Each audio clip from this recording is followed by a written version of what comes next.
مجھے ڈراپ کیا گیا H11 گریو یارڈ کے پاس. تو میری آنکھوں پر پٹی تھی بالکل, اور میں کچھ نہیں دیکھ پا رہا تھا. اسے پٹی نہیں تھی, وہ پورا ایک وہ تھا جو کپڑے سے باندھا ہوا تھا, پھر اس کے اوپر ایک تھا, پھر اس کے اوپر ایک اور کپڑا تھا. تو بالکل بھی میں نہیں دیکھ پا رہا تھا, اور مجھے کوئی اورینٹیشن بھی نہیں تھی. اور جو لوگ مجھے ڈراپ کر کے گئے وہ آپس میں کوئی بات نہیں کر رہے تھے. تو مجھے یعنی بالکل ٹوٹل سائلنس تھی. ایک دو دفعہ ٹیلی فون کی کوئی گھنٹی بھی بجی تو انہوں نے اس کو کاٹ دیا. تو میں مجھے انہوں نے جب گاڑی سے اتارا تو مجھے انہوں نے یہ کہا کہ آپ نے پیچھے مڑ کے نہیں دیکھنا. اور تو میں نے ان سے پوچھا کہ یہ کیا کون سی جگہ ہے.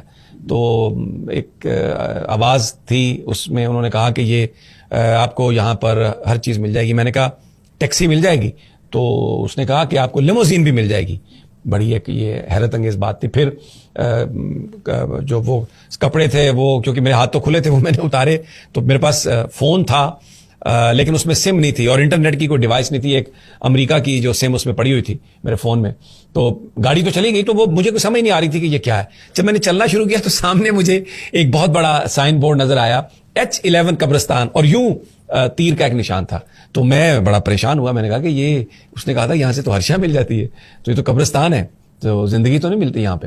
بہرحال میں نے نمبر ملایا تو وہ الحمدللہ میرے بھائی کا نمبر مل گیا. تو میں نے اسے کہا کہ میں یار یہاں پہ ہوں, یہ بورڈ لکھا ہوا ہے. تو اس نے کہا کہ ہم ابھی پہنچ رہے ہیں. اس وقت ہمارے جو وکیل صاحب ہیں راجہ عامر عباس, ان کے پاس تھے. تو اس میں میرا بھائی تھا, ایک ان کا دوست صالح, اور جو میری کو اینکر ہیں علینا الیاس. وہ کیونکہ وکیل صاحب کے پاس میرا ہی کیس وہ ڈسکس کر رہے تھے اس وقت کو, رات کو یہ 10:30 کا ٹائم تھا.